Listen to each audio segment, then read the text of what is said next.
Mes parents ont oublié mon 28e anniversaire, puis, la même semaine, ils ont acheté une nouvelle maison à ma sœur. Alors, j'ai coupé les ponts, et j'ai déménagé. Des mois plus tard, ils ont signalé ma disparition, seulement pour découvrir que je vivais une vie bien meilleure sans eux. J'ai une sœur, Jessica, qui a 25 ans. En grandissant, il a toujours été parfaitement clair que Jessica était l'enfant prodige, et que moi, eh bien, disons simplement que j'étais l'enfant d'essai. Vous voyez ces parents qui font des erreurs avec leur premier enfant, puis qui s'y prennent bien avec le deuxième? C'était ma famille, à l'exception près qu'ils n'ont jamais cessé de me traiter comme le brouillon. Jessica a eu droit à des cours de danse classique, des leçons de piano, des cours d'art, et des camps de vacances. Moi, on me disait que nous ne pouvions pas nous permettre de dépenses supplémentaires. Jessica a reçu une voiture flambant neuve pour son 16e anniversaire. J'ai eu droit à une leçon de morale sur les responsabilités, et à un abonnement de bus. Les études universitaires de Jessica ont été entièrement payées, y compris ses cotisations de sororité, et son semestre d'études à l'étranger. J'ai cumulé 3 emplois, et j'ai contracté des prêts que je rembourse encore aujourd'hui, mais je m'en suis accommodé. Je me disais que les parents évoluaient, et que, peut-être, ils avaient simplement acquis une meilleure gestion financière au moment où Jessica est arrivée. J'ai obtenu mon diplôme universitaire, j'ai décroché un bon emploi dans le marketing, et j'ai essayé de maintenir une relation avec ma famille, malgré le fait que je me sentais comme une étrangère à chaque réunion de famille lors des fêtes. Le point de rupture est survenu le jour de mon 28e anniversaire, le 15 mars. Je ne suis pas le genre de personne à avoir besoin d'une grande célébration, mais un simple SMS de joyeux anniversaire de la part de ses parents semble être le strict minimum, n'est-ce pas? Le jour est arrivé, puis s'est achevé. Rien. Pas d'appel, pas de SMS, pas de mail, le silence radio. J'ai attendu jusqu'au lendemain, en pensant qu'ils réaliseraient peut-être leur erreur, et qu'ils me contacteraient pour s'excuser. Toujours rien. Au bout du 3e jour, j'étais blessé, mais pas vraiment surprise. C'était monnaie courante avec ma famille. Puis, exactement une semaine plus tard, j'ai vu la publication Instagram de Jessica. Elle était là, tenant des clés devant une magnifique maison coloniale à 2 étages, avec une porte rouge et une clôture de piquet blanc. La légende disait, surprise. Maman et papa m'ont acheté la maison de mes rêves comme cadeau de pendaison de crémaillère anticipée. Je n'arrive pas à croire que je sois propriétaire à 25 ans. Béni béni à jamais rêve devenu réalité. J'ai fixé cette publication pendant 10 bonnes minutes. Une maison. Il lui avait acheté une maison. Il ne l'avait pas aidé pour un apport initial. Il lui avait acheté une maison entière. Et il ne pouvait même pas se souvenir de m'envoyer un SMS pour me souhaiter un joyeux anniversaire. J'ai fait ce que n'importe quelle personne rationnelle ferait. J'ai appelé ma mère. Sarah. Chérie, comment vas-tu, a-t-elle répondu, semblant sincèrement heureuse de m'entendre. Je vais bien, maman. J'ai vu la publication de Jessica à propos de la maison. C'est un sacré cadeau. Oh, oui. N'est-ce pas merveilleux? Ton père et moi avons trouvé cette petite maison de départ parfaite, et nous n'avons tout simplement pas pu résister. Jessica a travaillé si dur à son nouveau poste, et nous voulions l'aider à s'installer. Jessica occupe son poste de coordinatrice marketing depuis exactement 4 mois, maman. Eh bien, oui, mais elle s'en sort si bien, et le marché est tellement compétitif pour les jeunes qui essaient d'acheter une maison de nos jours. J'ai pris une profonde inspiration. Maman, as-tu réalisé que vous aviez oublié mon anniversaire la semaine dernière? Il y a eu un silence. Un long silence. Oh, ma chérie. C'était la semaine dernière? Je suis tellement désolé. Le temps m'échappe parfois. Nous nous rattraperons. Vous avez acheté une maison à Jessica, mais vous avez oublié mon anniversaire. Allons, Sarah, ne sois pas dramatique. Ce sont des choses complètement différentes. Tu as raison.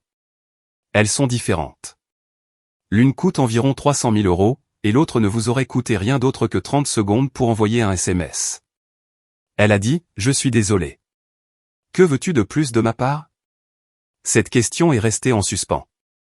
Qu'est-ce que je voulais d'elle? Je voulais compter. Je voulais avoir le sentiment d'exister dans leur monde, comme autre chose qu'une simple arrière-pensée. Je voulais qu'ils m'aiment ne serait-ce qu'à moitié autant qu'ils aimaient Jessica. Mais je ne pouvais pas dire ça. À la place, j'ai dit, rien, maman. Ne t'en fais pas. Nous t'aimons, Sarah. Tu le sais, n'est-ce pas? Bien sûr. Je dois y aller. Cette nuit-là, j'ai pris une décision. J'en avais fini. J'en avais fini d'être la fille oubliée, le lot de consolation, le brouillon. J'en avais fini de faire semblant que leur miette d'attention était suffisante. J'en avais fini d'être reconnaissante pour le strict minimum, pendant que Jessica recevait le monde sur un plateau d'argent. J'allais disparaître de leur vie, et voir combien de temps il leur faudrait pour s'en apercevoir. Mais je n'allais pas faire les choses à moitié. Si je devais disparaître, j'allais le faire correctement. Tout d'abord, je les ai tous bloqués sur les réseaux sociaux. Maman, papa, Jessica, et même quelques tantes et oncles qui, je le savais, feraient un rapport à mes parents sur tout ce qu'ils verraient. Je n'ai pas publié de message d'adieu dramatique ou d'explication. Je me suis simplement retiré, en silence, de leur monde numérique. Ensuite, j'ai changé de numéro de téléphone. J'avais de toute façon l'intention de changer d'opérateur pour une meilleure offre, alors c'était le moment idéal. Je n'ai donné le nouveau numéro à personne de ma famille. Puis sont venus les changements plus importants. J'envisageais de changer de travail depuis des mois, et une entreprise de Portland essayait de me recruter. J'avais hésité, car cela impliquait de traverser le pays en quittant l'Ohio. Mais maintenant, cela semblait parfait. J'ai accepté leur offre. J'ai donné mon préavis à mon propriétaire, j'ai vendu la majeure partie de mes meubles, et j'ai emballé ma vie. Les seules personnes que j'ai informées de mon déménagement étaient mes 3 amis les plus proches, Emma, que je connaissais depuis l'université, Marcus, un collègue de travail, et ma voisine Beth, qui était devenue comme une grande sœur pour moi. En l'espace de 6 semaines après la publication de Jessica concernant sa maison, je vivais à Portland, dans l'Oregon, à 3 fuseaux horaires de ma famille. J'avais un nouveau travail, un nouvel appartement, un nouveau numéro de téléphone, et une nouvelle vie. Je me sentais libre pour la première fois depuis des années. Portland était tout ce dont j'avais besoin. Mon nouveau travail était stimulant et gratifiant. Mes collègues semblaient réellement apprécier mes idées, et la ville elle-même m'offrait l'impression d'un nouveau départ. J'ai rejoint un groupe de randonnée, j'ai pris des cours de poterie, et j'ai commencé à sortir avec un garçon nommé Jake, qui travaillait dans une brasserie locale. Pour la première fois de ma vie d'adulte, je construisais quelque chose qui n'appartenait qu'à moi. 4 mois ont passé. Je me demandais de temps en temps si mes parents avaient remarqué que je ne répondais plus à leurs appels ou à leurs SMS, mais je supposais qu'ils étaient probablement juste soulagés de ne plus avoir à faire semblant de s'intéresser à leur fille aînée décevante. J'avais tort. Emma m'a appelé un jour de juillet, en riant si fort qu'elle pouvait à peine parler. « Sarah, oh mon Dieu, il faut que tu entendes ça.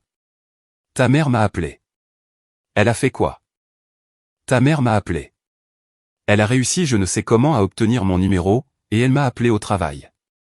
Elle te cherche. Qu'est-ce que tu lui as dit? Eh bien, d'abord, j'ai dû comprendre qui elle était, parce qu'elle s'est présentée comme la mère de Sarah, Patricia Mitchell. Genre, comme si je devais savoir qui c'est. Ensuite, elle commence à raconter à quel point elle est inquiète, parce que tu ne réponds plus à ses appels ni à ses SMS. J'ai ri. Il lui a fallu 4 mois pour remarquer que je ne répondais pas. Ce n'est même pas la meilleure partie.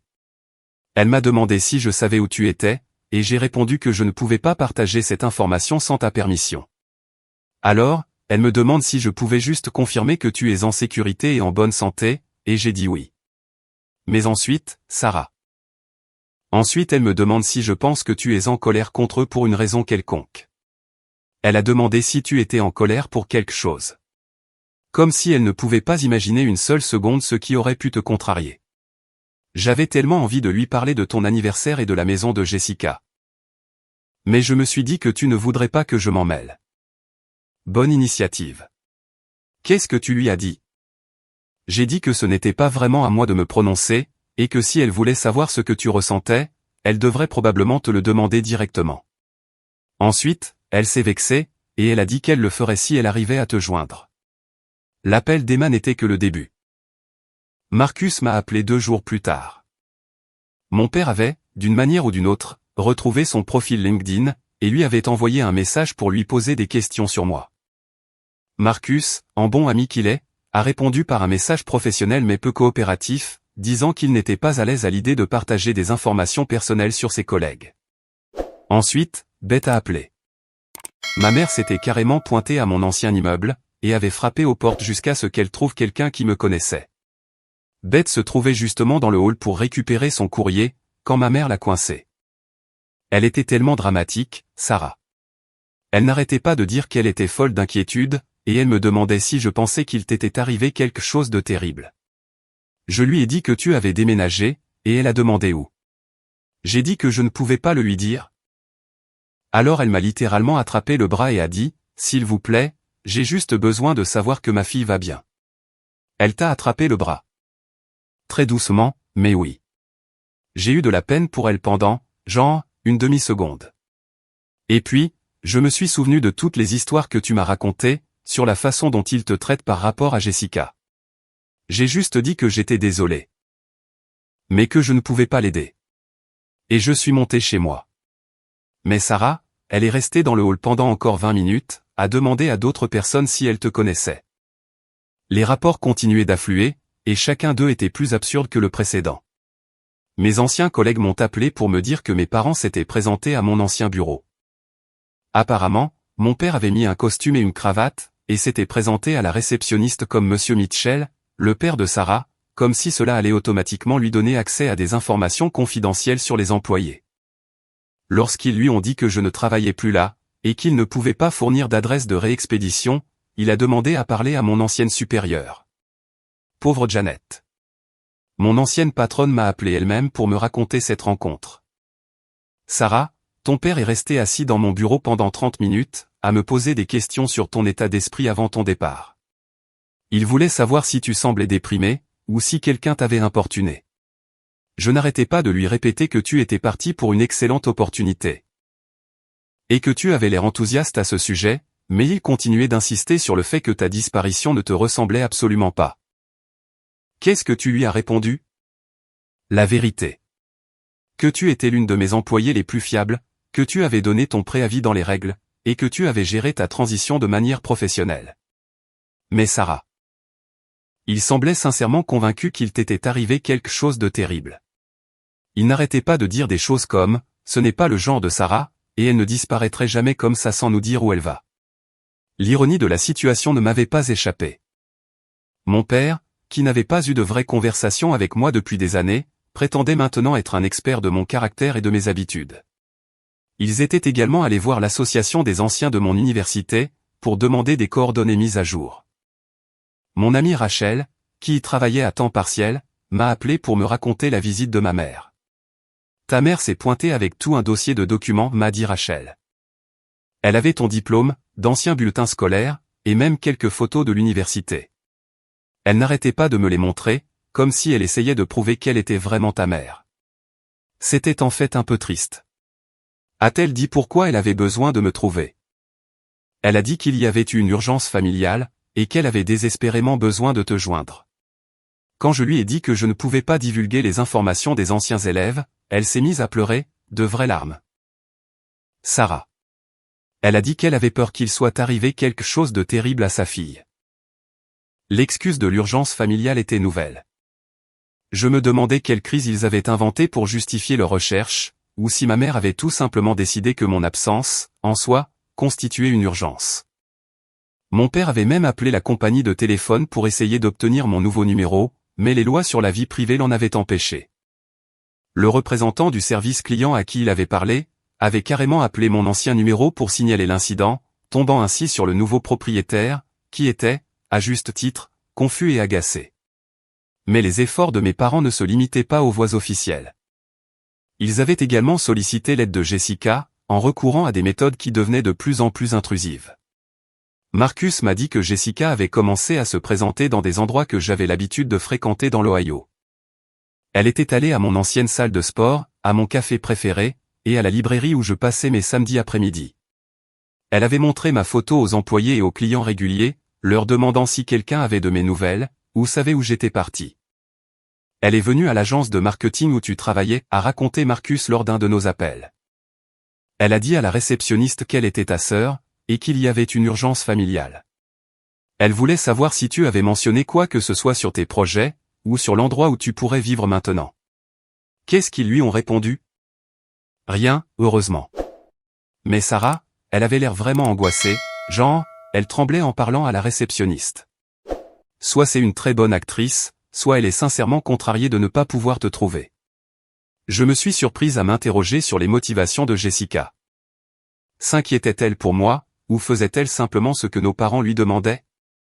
Lui était-il venu à l'esprit que sa toute nouvelle maison pouvait être liée à ma disparition? Se sentait-elle coupable, ou était-elle juste confuse quant à la raison pour laquelle j'avais soudainement disparu de leur vie? Le plus ridicule dans tout cela, c'est quand j'ai appris qu'ils avaient commencé à contacter des personnes que je connaissais à peine. Beth m'a dit que ma mère avait, d'une manière ou d'une autre, obtenu les coordonnées des autres locataires de mon ancien immeuble, et qu'elle les avait appelés individuellement. Elle a appelé Madame Henderson, de l'appartement 3B, a déclaré Beth, en faisant référence à la vieille dame qui vivait au bout du couloir de mon ancien appartement. Madame Henderson m'a appelé, toute confuse, pour me demander si je savais pourquoi une femme la contactait à ton sujet. Apparemment, ta mère lui a demandé si elle avait remarqué une activité suspecte autour de ton appartement avant que tu ne déménages. Une activité suspecte? Je suppose qu'elle voulait savoir si tu avais semblé effrayé, ou s'il y avait eu des personnes étranges dans les parages. Madame Henderson lui a dit que tu avais toujours été polie et discrète, et que tu lui avais dit au revoir en partant. Mais ta mère a insisté. En lui demandant si elle était sûre que tu n'avais pas semblé inquiète ou contrariée par quoi que ce soit. La paranoïa montait d'un cran. Mes parents s'étaient apparemment convaincus que ma disparition était le résultat d'une menace extérieure, plutôt que de mon propre choix. Dans leur esprit, je ne pouvais pas avoir décidé de les quitter volontairement. Quelque chose de grave avait dû m'arriver. Emma m'a appelé avec des mises à jour sur leurs tentatives, de plus en plus créatives, pour me retrouver.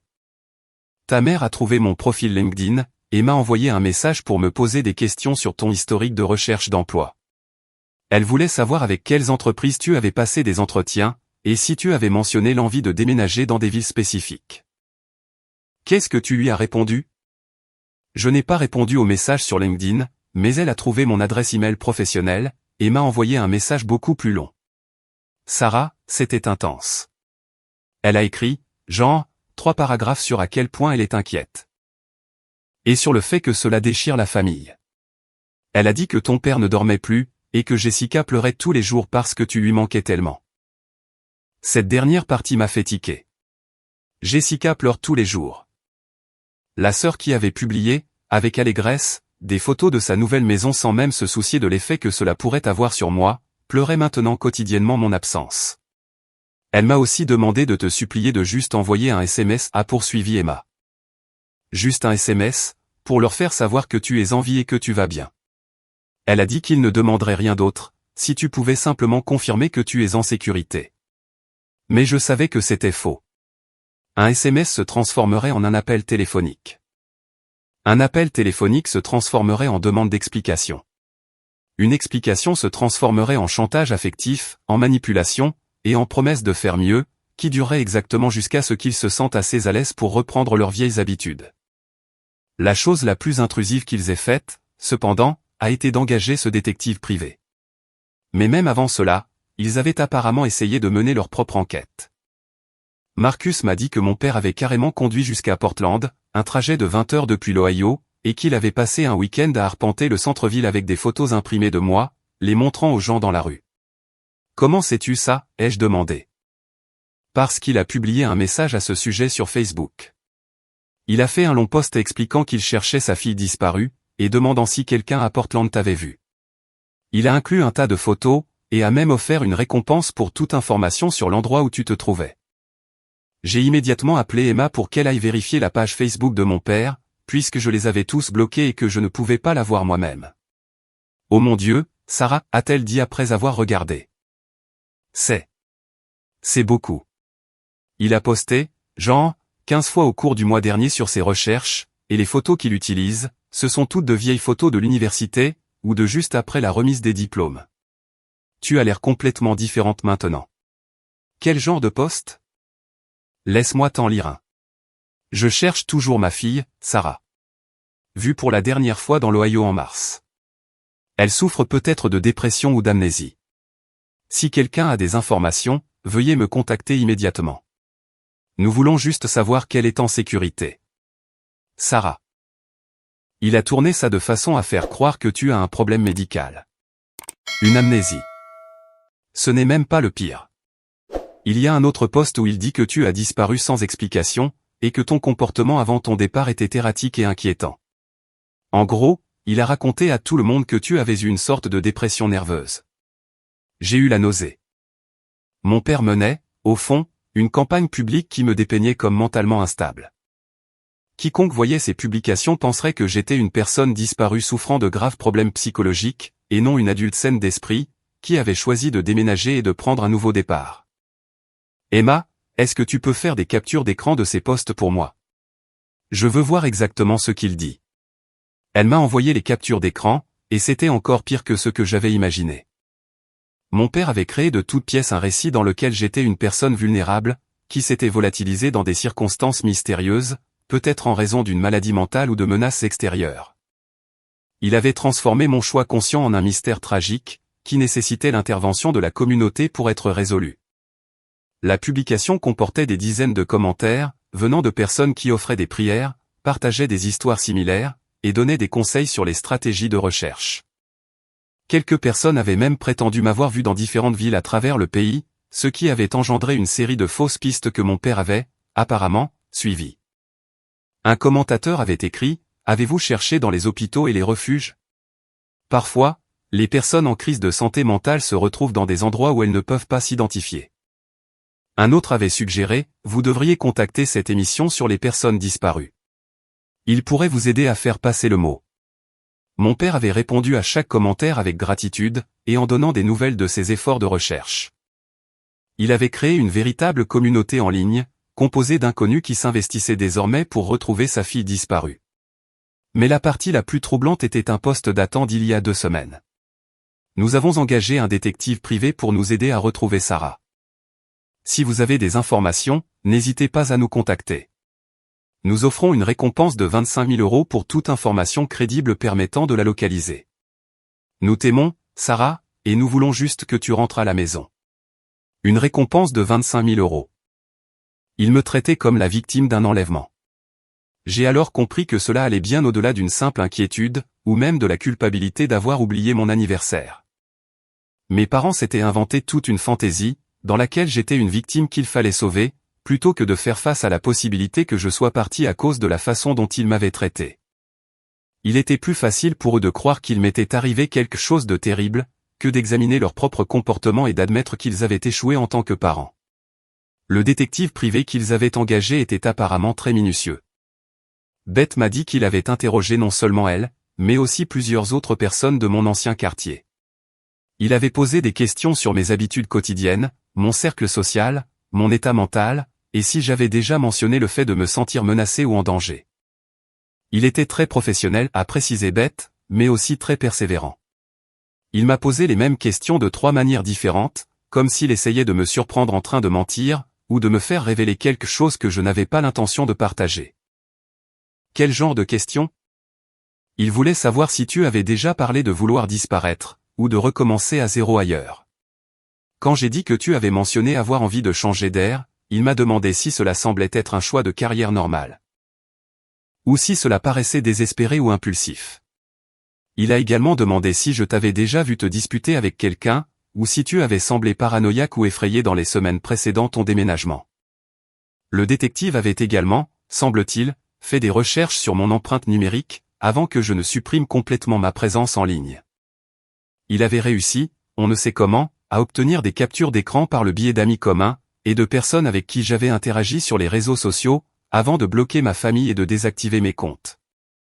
Il m'a montré d'anciennes publications Instagram à toi, qu'il avait obtenues de quelqu'un d'autre, m'a raconté Emma lors d'un de nos appels. Il voulait savoir si je trouvais que les légendes semblaient normales, ou si elles indiquaient une dépression ou de la détresse. Je lui ai dit que tu avais toujours été assez secrète sur les réseaux sociaux, et que rien ne me paraissait inhabituel. Quelle publication a-t-il regardé? Des trucs aléatoires de l'année dernière. Cette photo de toi en randonnée au parc national, celle de toi à la fête d'anniversaire de Marcus, quelques photos de nourriture. Il interprétait beaucoup trop de choses pour rien. Par exemple, Il m'a demandé si je pensais que c'était significatif que tu aies posté la photo d'un coucher de soleil, avec la légende fin et commencement, 2 mois avant ton déménagement. C'était juste une photo aléatoire de coucher de soleil. Je le sais bien.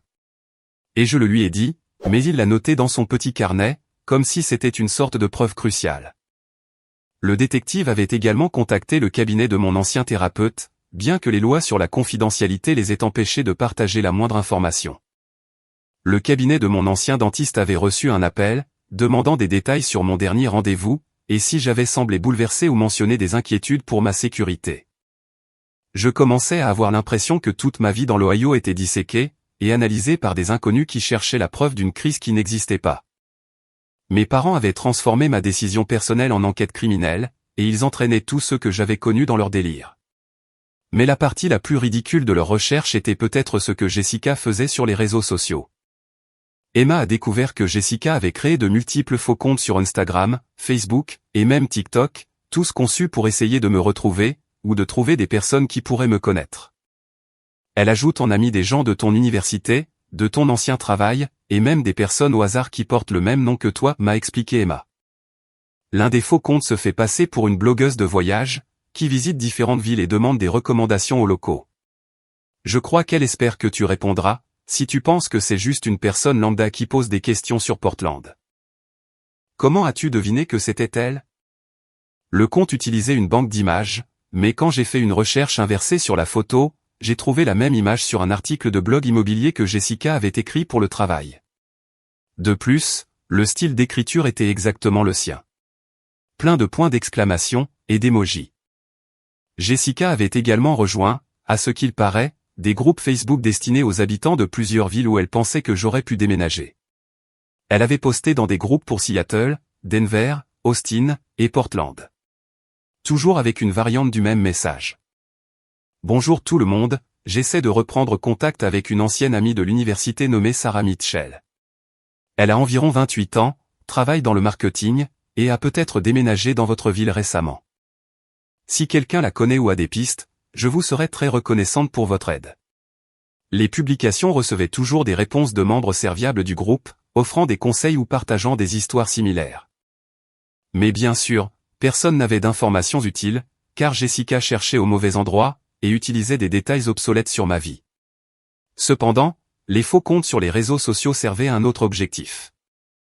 Ils permettaient à Jessica de surveiller mes anciens comptes, et de voir si j'étais toujours active quelque part. Elle avait apparemment compris que j'avais bloqué la famille, alors elle utilisait les faux comptes pour essayer de voir mes profils et mes publications.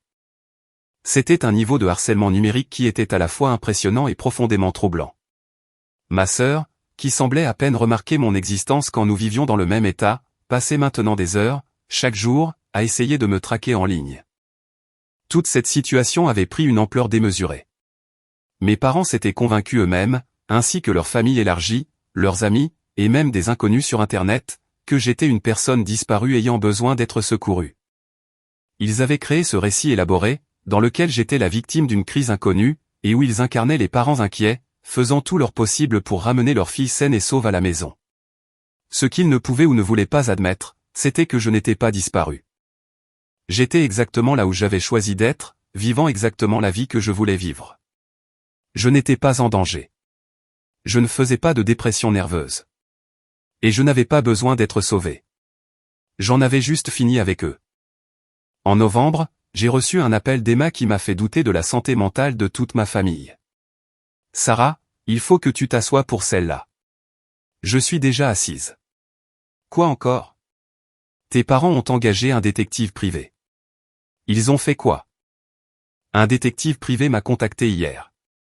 Un type professionnel, très poli, qui a dit qu'il essayait de te localiser au nom de ta famille inquiète. Il avait des cartes de visite, et tout le reste. Tu te moques de moi. J'aimerais bien.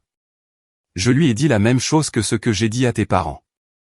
Je peux confirmer que tu es en sécurité et en bonne santé, mais je ne partagerai pas ta position sans ta permission. Il a dit qu'il comprenait, et m'a laissé sa carte au cas où je changerais d'avis. C'est de la folie. Ça empire. J'ai appelé Marcus, et le type l'a contacté aussi. Même histoire. Mais Sarah, il est aussi allé à ton ancien immeuble, et a interrogé tes anciens voisins. Beth a dit qu'il était très respectueux, mais minutieux. Il a posé des questions sur tes habitudes, tes amis. Et si tu semblais angoissé avant de déménager? Je n'arrivais pas à y croire. Ils avaient engagé un vrai détective privé pour me retrouver. Ces mêmes parents qui n'avaient pas été capables de se souvenir de mon anniversaire dépensaient maintenant des centaines d'euros pour qu'un professionnel me cherche. Est-ce qu'il a trouvé quelque chose d'utile? Ai-je demandé par curiosité morbide. Je ne crois pas. Nous lui avons tous raconté la même histoire. Tu vas bien. Tu as déménagé volontairement, et nous ne partageons aucun détail. Il a semblé satisfait de savoir que tu n'étais pas en danger ou quoi que ce soit. L'histoire du détective privé aurait dû marquer la fin de tout cela, mais ma famille n'a, de toute évidence, aucune notion des limites. En décembre, Jessica a commencé à essayer de me retrouver grâce à mes loisirs. Elle avait découvert, je ne sais comment, que je prenais des cours de poterie dans l'Ohio, et elle s'est mise à appeler les studios de poterie dans les grandes villes, pour demander s'ils avaient une élève nommée Sarah Mitchell. Quand cela n'a pas fonctionné, elle a essayé les studios de yoga, les clubs de lecture, les groupes de randonnée, bref, tout ce qu'elle pouvait imaginer, et auquel j'aurais pu m'inscrire. Marcus m'a raconté qu'elle avait même créé de faux comptes sur les réseaux sociaux pour essayer de me débusquer. Elle avait envoyé des demandes d'amis à des personnes portant des noms similaires, ou venant de mon université, dans l'espoir de trouver quelqu'un qui saurait où j'étais. Ta sœur est tenace, a-t-il dit. Je dois bien lui accorder ça. Elle est désespérée de me retrouver, juste pour qu'il puisse recommencer à m'ignorer avec la conscience tranquille, ai-je répondu. Mais je commençais à me demander si c'était vraiment ça le but. La quantité de temps, d'énergie, et d'argent qu'ils investissaient pour me retrouver semblait excessive pour des gens qui voulaient simplement apaiser leur culpabilité. La réponse est arrivée en janvier, près d'un an après ma disparition de leur vie.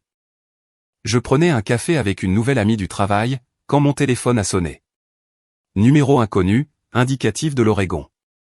J'ignorais les appels inconnus depuis des mois, mais quelque chose m'a poussé à répondre à celui-ci. Bonjour, est-ce bien Sarah Mitchell? La voix m'était inconnue. Une voix de femme, très professionnelle. C'est de la part de qui? Je m'appelle Linda Rodriguez, et je suis assistante sociale pour le département des services sociaux de l'Oregon. J'ai reçu une demande de contrôle de bien-être vous concernant, et je voulais vous contacter pour confirmer que vous êtes en sécurité, et que vous ne courez aucun danger. Mon sang n'a fait qu'un tour. Une demande de contrôle de bien-être venant de qui? Je ne peux pas partager de détails spécifiques sur la personne qui en a fait la demande, mais je peux vous dire que quelqu'un a exprimé son inquiétude, pensant que vous pourriez avoir disparu, ou être en danger. Ils ont fourni votre nom. Et ont indiqué que vous pourriez vivre dans la région de Portland. Je ne suis ni disparu, ni en danger. J'ai déménagé ici volontairement, pour le travail. C'est ce que j'ai supposé, mais je me dois de faire un suivi sur ces demandes. Accepteriez-vous de me rencontrer brièvement, juste pour que je puisse clôturer ce dossier? J'ai accepté de la rencontrer le lendemain, dans un café du centre-ville. Linda s'est avérée être une femme bienveillante, d'une cinquantaine d'années, qui semblait tout aussi agacée par la situation que je l'étais. Je dois vous le demander, a-t-elle dit, après avoir confirmé mon identité et mon état de santé. Avez-vous une idée de la raison pour laquelle quelqu'un pourrait penser que vous aviez disparu ou que vous étiez en danger? Je lui ai donné la version abrégée de l'histoire. Problèmes familiaux. Décision de déménager et de recommencer à zéro. Et leur tentative de me retrouver depuis lors. Ils ont déposé un avis de disparition, c'est ça? Pas exactement.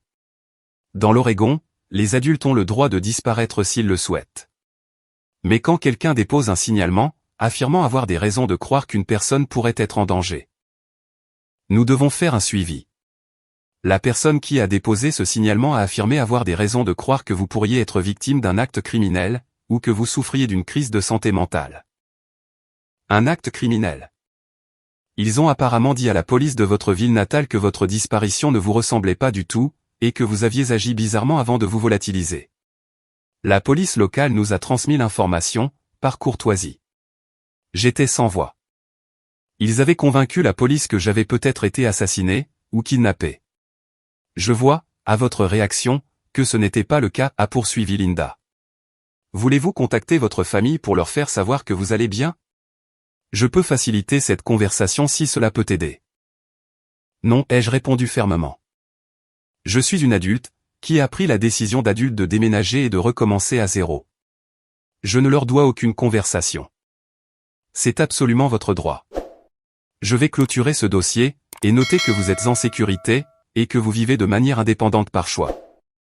Je dois cependant mentionner que la personne qui a fait ce signalement était très convaincante. Ils ont fourni beaucoup de détails sur votre vie. Vos antécédents professionnels, vos amis. Ils vous connaissent clairement très bien. Ils pensent me connaître très bien. Il y a une différence. Linda a hoché la tête. Je vois cela plus souvent que vous ne le pensez. Des familles qui ne comprennent pas que, parfois, les gens veulent juste un nouveau départ. Après le départ de Linda, je suis restée assise dans ce café pendant 2 heures, à digérer ce qui venait de se passer. Mes parents avaient convaincu la police que je pouvais être morte. Ils avaient impliqué une assistante sociale. Ils avaient transformé mon choix conscient de recommencer ma vie en une potentielle enquête criminelle. Mais, plus j'y pensais, plus je réalisais quelque chose. Pour la première fois de ma vie, j'avais toute leur attention. En grandissant, j'aurais fait n'importe quoi pour que mes parents s'inquiètent pour moi de la même manière qu'ils s'inquiétaient pour Jessica. J'aurais adoré qu'ils remuent ciel et terre pour me retrouver quand j'étais en difficulté.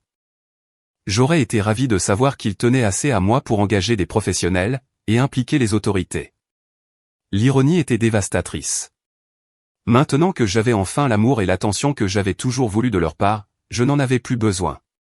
Ce soir-là, j'ai appelé Emma. Ils ont fait un signalement pour disparition, lui ai-je dit. Tu es sérieuse? Hyper sérieuse. Une assistante sociale m'a contacté aujourd'hui. Ils ont dit à la police que j'avais peut-être été assassiné. Seigneur, Sarah, c'est en fait un peu effrayant. Genre, et s'ils essayaient de te faire interner, ou un truc du genre? Ils ne peuvent pas. Je suis manifestement saine d'esprit, et je vis de manière indépendante. Mais Emma, j'ai besoin que tu fasses quelque chose pour moi. N'importe quoi. J'ai besoin que tu appelles ma mère, et que tu lui dises que je suis en vie et en sécurité, mais que j'ai choisi de déménager, et que je ne veux plus aucun contact avec la famille. Ne lui dis pas où je suis. Ne lui donne pas mon numéro. Dis-lui simplement d'arrêter de me chercher. Parce que je vais bien, et que j'ai fait ce choix délibérément. Tu es sûr que tu ne pourrais pas l'appeler toi-même, et vraiment lui dire ces 4 vérités sur l'histoire de ton anniversaire, sur la maison de Jessica, et tout le reste? J'y avais réfléchi, mais vous savez quoi? Je ne pense pas qu'elle comprendrait. Elle trouverait juste des excuses, et essaierait de me faire culpabiliser pour que je revienne, afin qu'ils puissent recommencer à me traiter comme si j'étais invisible. De cette façon, au moins, je sais qu'ils se souviendront que j'existe. Emma a appelé ma mère le lendemain, et lui a transmis le message. D'après elle, ma mère a pleuré et a supplié pour avoir mon numéro de téléphone, mais Emma a tenu bon. Elle a cependant posé une question. Madame Mitchell m'a demandé de te poser une question, m'a dit Emma plus tard. Elle veut savoir ce qu'ils ont fait de mal. Elle dit qu'ils ont repassé tous les événements en boucle, en essayant de comprendre pourquoi tu es parti, et qu'ils ne comprennent tout simplement pas. J'ai ri, mais ce n'était pas un rire joyeux. Dis-lui de réfléchir à la différence entre la façon dont ils m'ont traité, et la façon dont ils ont traité Jessica. Dis-lui de penser à mon 28e anniversaire, et à la toute nouvelle maison de Jessica. Si elle n'arrive pas à comprendre à partir de là, alors elle est encore plus ignorante que je ne le pensais. Emma a transmis ce message, aussi. Elle a dit que ma mère est restée silencieuse pendant un long moment, puis qu'elle a dit qu'elle devait raccrocher. Cela fait 8 mois de ça. Je n'ai eu de nouvelles d'aucun d'entre eux depuis. J'aimerais pouvoir dire que je ne pense jamais à eux, mais ce ne serait pas vrai. Je me demande parfois s'ils ont fini par comprendre ce qu'Emma leur a dit. Je me demande s'ils parlent de moi lors des dîners de famille, ou s'ils m'ont simplement considéré comme leur fille folle, qui a disparu sans raison. Je me demande si Jessica se sent coupable à propos de la maison, ou si elle fait même le lien avec ma disparition. Je me demande si mes parents ont appris quelque chose de cette expérience, ou s'ils feront exactement les mêmes erreurs avec leurs futurs petits-enfants. Mais la plupart du temps, je ne me pose pas de questions. La plupart du temps, je suis heureuse. J'ai eu une promotion au travail le mois dernier. Jake et moi parlons d'emménager ensemble. Je me suis fait de vrais amis ici. Des gens qui m'apprécient pour ce que je suis, plutôt que de me supporter par obligation. Je prévois un voyage en Thaïlande avec mon groupe de randonnée. Et j'apprends à parler espagnol, juste parce que j'en ai envie. Ma vie est bien remplie, riche, et m'appartient entièrement. J'ai construit quelque chose de magnifique à partir de rien. Et je l'ai fait sans leur aide, ni leur approbation, ni leur attention. Parfois, je pense à ce qui se serait passé s'ils m'avaient simplement envoyé un SMS pour mon anniversaire. Serais-je encore dans l'Ohio, à faire un travail que je n'aimais pas? À passer les fêtes de fin d'année en me sentant comme une intruse dans ma propre famille? Aurais-je un jour trouvé le courage de parier sur moi-même? Je ne le saurai jamais. Et honnêtement, je n'ai pas besoin de le savoir. Le chemin qui m'a mené ici a été douloureux, mais il m'a conduit exactement là où je suis censé être. À tous ceux qui lisent ceci, et qui se sentent invisibles dans leur propre famille, qui en ont assez de mendier des miettes d'amour et d'attention, qui se demandent s'ils en demandent trop, ce n'est pas le cas. Vous méritez mieux. Vous méritez des personnes qui se souviennent de votre anniversaire sans qu'on le leur rappelle, qui célèbrent vos succès au lieu de les considérer comme acquis, et qui remarquent quand vous n'êtes plus là. Et si votre famille ne peut pas vous offrir cela, vous pouvez vous en construire une nouvelle. Cela peut faire peur. Cela peut sembler solitaire au début, mais je vous promets ceci. Les personnes qui sont censées être dans votre vie vous aimeront sans que vous ayez à le mériter. Ils seront là sans qu'on le leur demande. Ils se souviendront de ce qui compte pour vous, parce que vous comptez pour eux. Quant à mes parents, j'espère qu'ils ont appris quelque chose de tout cela. J'espère qu'ils sont meilleurs avec Jessica qu'ils ne l'ont été avec moi. Bien qu'honnêtement, ce ne serait pas bien difficile. J'espère qu'ils comprennent maintenant que l'amour n'est pas seulement un sentiment. C'est un choix que l'on fait chaque jour, à travers ses actions. Mais leur cheminement n'est plus ma responsabilité. Je me suis choisi moi-même, et c'est la meilleure décision que j'ai jamais prise. Le plus drôle, c'est qu'en essayant si désespérément de me retrouver, ils m'ont accidentellement offert le plus beau cadeau qu'ils auraient pu me faire. Ils ont prouvé que j'étais assez forte pour disparaître de leur vie, et construire, par moi-même, quelque chose de meilleur. Et pour cela, je leur en suis réellement reconnaissante.